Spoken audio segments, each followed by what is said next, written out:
Hello, good morning, everybody. Steve Clutch here with wholesalingmarketingconsulting.com.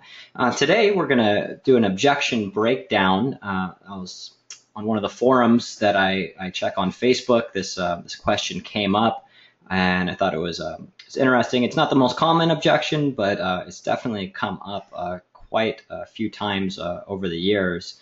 So I wanted to break down, one, what the objection is, why it might come up, or kind of the different possibilities of what the seller is thinking, and a couple different responses or things that you can use in your tool belt to overcome and move forward on the lead. Okay, so the objection that came up, here's a screen cap of the forum post, is that what do you do when someone responds to your hundreds of mailers and asks, what address are you interested in buying? Call me back once you find the address, click, right? They hung up. And now, there's a couple different things here that, I guess really the one thing that we don't know is how much time there was between the objection and, being said and them hanging up, right? There might not have even been an opportunity to respond, but we'll pretend like there was an opportunity to respond, and then I'll also show you, what a little quick pitch that you could do, calling them right back after they hung up on you. Okay. You can see this first response is actually one that I really like. Which one are you interested in selling? And that's usually the first thing that I'll say when this comes up. Now, why is the seller even saying this, right? Because we know that the address is on the marketing piece, right? Yellow letter, postcard, whatever. The address that we're interested in is on there, right? So one possibility is that they own multiple properties, and then this becomes a very legitimate question, right? Let's say the seller has 3 or 4 properties. They may have even received a letter on multiple properties, which has happened before, right? The second thing that could be happening is they're just making some blanket assumptions about who we are and what we're doing. Maybe they're familiar with what wholesaling is or who a wholesaler is, and it's very possible that they received multiple pieces of marketing in the mail, and they might even be a little frustrated or have had a bad experience during the day. That assumption is that they're assuming that we don't know what properties we mail to, and they're just trying to pick a fight. Okay, so that's a possibility, especially when they're hanging up. They're not trying to move the conversation forward or actually find out any real information, let alone sell their property to us, right? And the other thing that does happen, I don't think this is too likely in this situation because of the hang up, but sometimes a seller is interested in selling a property that we didn't mail to, but normally they're going to be a little nicer about that and simply be asking, are you interested in buying other properties, than the ones that you just mailed to, right? So the first thing that I'll say to somebody when they ask, what address, or, what's the address you're calling about, or what address are you interested in buying, is I'm going to assume that they're not being an a-hole, right? Okay. So I'm trying to move this thing forward. So I'm assuming that they either have multiple properties, or they're interested in selling one that we didn't mail to, right? So I'll say, oh, okay. Did you have more than one property that you are interested in selling? And I'll open the conversation that way, right? And depending on that response, either they're going to, one, they're going to continue to shut down and hang up, or two, what we're looking for is to keep the dialogue going, enough time for us to build some rapport and get some information about the property, right? Another thing that you can say too, and I used to use this a lot, because if you guys know my kind of style, I will literally just take the numbers off Craigslist, and I never know the address of the property I'm calling about, whether it's a yellow letter or a Craigslist lead. I'm never looking at the address, and I never know this. So this is something that I've dealt a lot with as far as an objection. So I say, hey, I'm not in the office right now, or hey, I'm at the grocery store right now, or I'm in my car right now, and I'll give this general response, right? So they say, what address are you interested in buying? I'll say, I'm not in the office right now. I sent out a few letters in areas I'm interested in buying. Were you interested in selling one of your properties? Right? And then I'll wait for the response. And I'm looking for a yes. If they're not interested in selling, then we're done, right? So these are a couple of responses that I'll give. And really, we're just trying to figure out, if they're interested in selling a property or not, and then trying to move on and transition into the questioning phase of the pitch, right? Now, a couple tools. There are times, if you're selling anything or dealing with anything, you can kind of get a sense when the conversation's going sour, right? If you're on the phone, you kind of get a feeling that the conversation's going badly and they might hang up. Or let's say you're at somebody's door and you can just kind of tell or even see them moving back inside of the house and closing the door on you, right? So in that case, you literally have a very limited time frame to get their interest back, right, before they hang up or before they close the door. So what I call this the shotgun approach. This is something that I learned a long time ago when I started in sales. Is when that situation arises, you don't have enough time to really ask enough questions to find out what the interest point is, or what's going to what's going to keep it going forward, or what the angle is, or what you can explain to them that's a benefit to them, right? So you literally instead of being a laser targeted and asking the question, is it maybe the convenience? Do they need money quickly?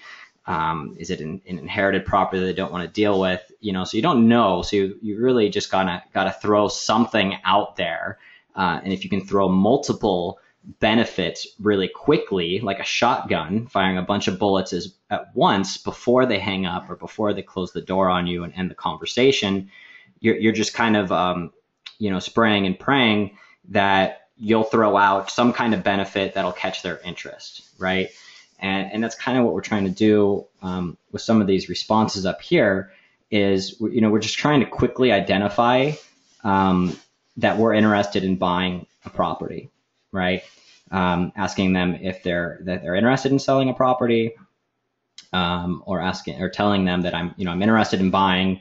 You could even throw out a quick pitch and say, hey, I'm a local investor. I'm looking to buy something in the area. Did you have a property you're interested in selling?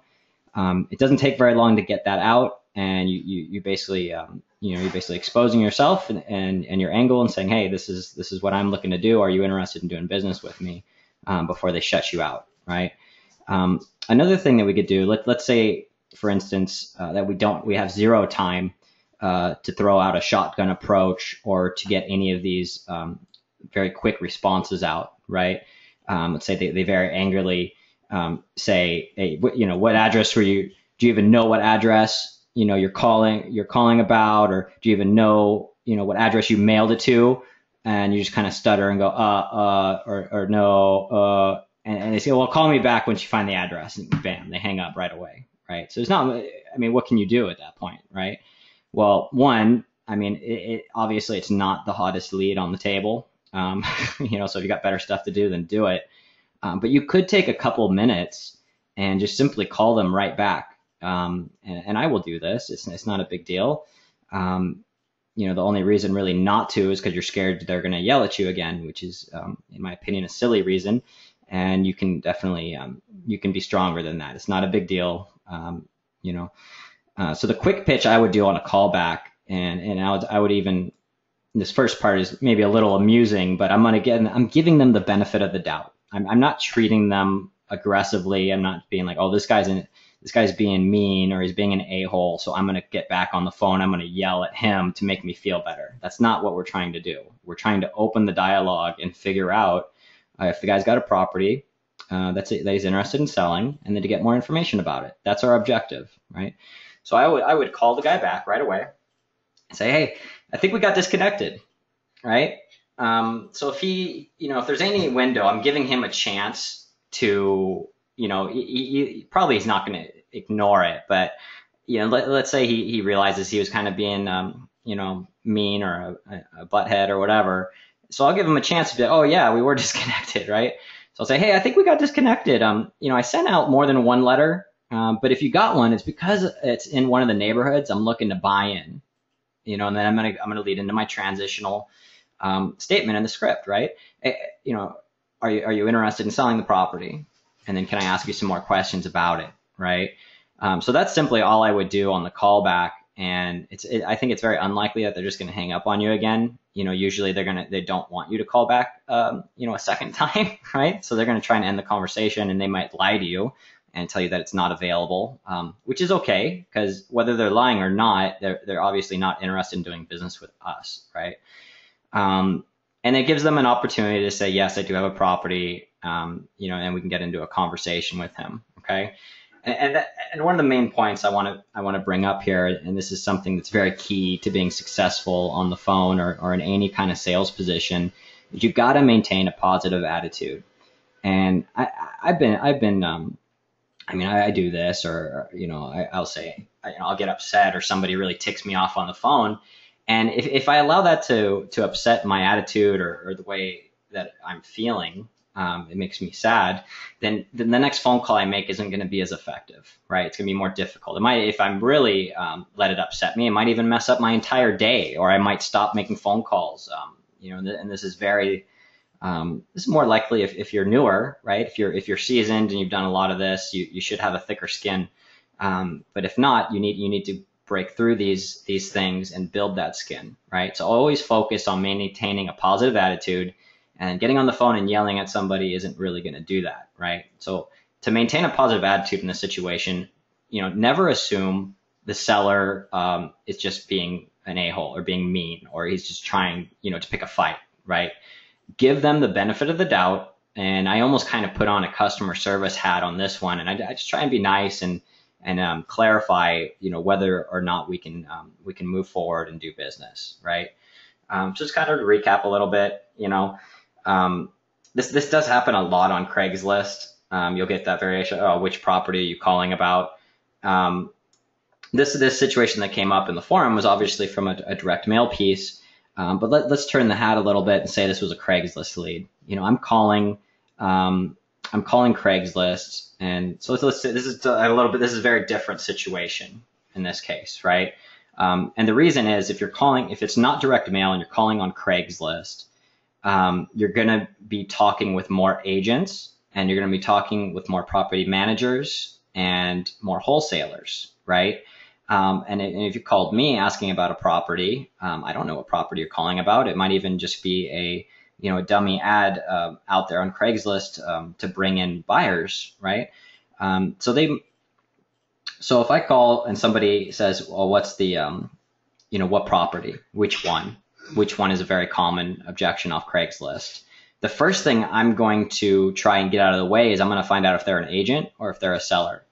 So they, okay, you have more than one. Are you like an agent or a property manager?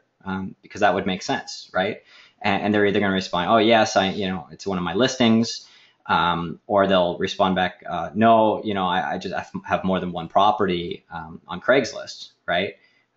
Because if they are a normal seller, and most sellers would have one property for sale on Craigslist, it's fairly obvious which one you're calling about, right? But you don't want to, again, you don't want to assume the worst and close the door, because it just might be that tired landlord who has 10 properties and honestly doesn't know which one you're calling about, right? So that's kind of how I would handle that situation off Craigslist. So quick recap. The objection is, what address are you interested in buying? Call me back when you find the address. Quick responses, which property are you interested in selling? Oh, okay. Do you have more than one property that you're interested in selling? And you kind of see the tone. I'm trying to take a real gentle tone when I talk with this over the phone, right? I'm not trying to be aggressive. Oh, okay. Did you have more than one property that you were interested in selling, or right? And I'll let them answer. And then the big thing, right? Remember to shotgun approach. If the door's closing, throw out as many benefits or a quick pitch as you can before the conversation ends. Trying to keep them on the phone, and always remember to maintain a positive attitude, right? Always assume that, or never assume they're being mean. Always give them the benefit of the doubt, and you will get leads. You will turn this objection into leads. Okay, I'm not saying it's going to be a high percentage of them, but not everybody that gives you this objection is a dead lead, and that's important to keep in mind. Okay, so I hope this turns out to be useful for you guys, and you can easily put this into use right away into your little tool belt. And if you guys have any other objections that you want help with, you can post them on the Facebook forum on Gil's Commission Only group. And you can even go on to wholesalingmarketingconsulting.com and leave us a comment on there, or just shoot us an email and we can cover it on the session. It's a very important part, especially when you're learning to talk to sellers. Objections are a really key part in the learning process, and you need to know what to say and be practiced in that to be really effective. So I'll see you guys next time. And if you want more content, go ahead and visit wholesalingmarketingconsulting.com. I'll see you guys later. Bye.